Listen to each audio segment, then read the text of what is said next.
In today's video, I'm going to teach you how to make SVG files in Affinity Designer.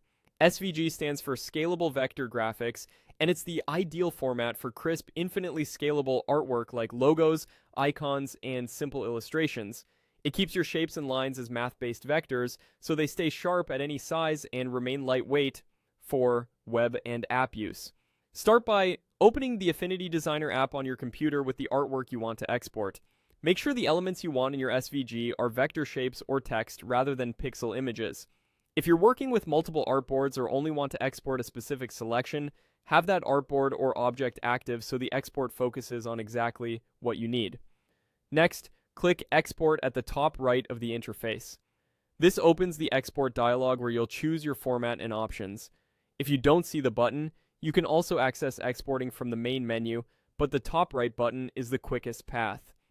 In the export dialog, choose SVG as your format. This tells Affinity Designer to preserve your vectors. When you pick SVG, you'll see options that control how your file behaves. A few quick checks can save headaches later.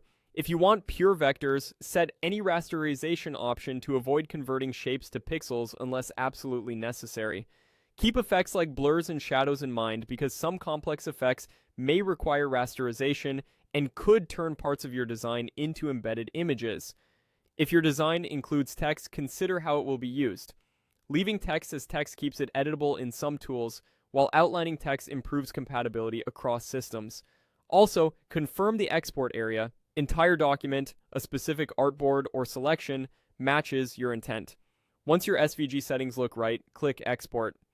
Affinity Designer will generate the file based on those choices. You'll be prompted to select a file directory. Choose a clear, organized location so you can find the SVG later, perhaps a project folder dedicated to assets or an export subfolder. Give the file a descriptive name and make sure it ends with SVG. Consistent naming helps when you use the file on websites, in design systems, or inside other apps. Finally, click Save. That's it. You now have a clean, scalable SVG ready for web, app, or print workflows. Use it in your site's code, drop it into presentations without losing quality, or share it with teammates who need sharp, lightweight graphics. With these steps and a quick review of the export options, you'll get reliable, professional SVGs every time.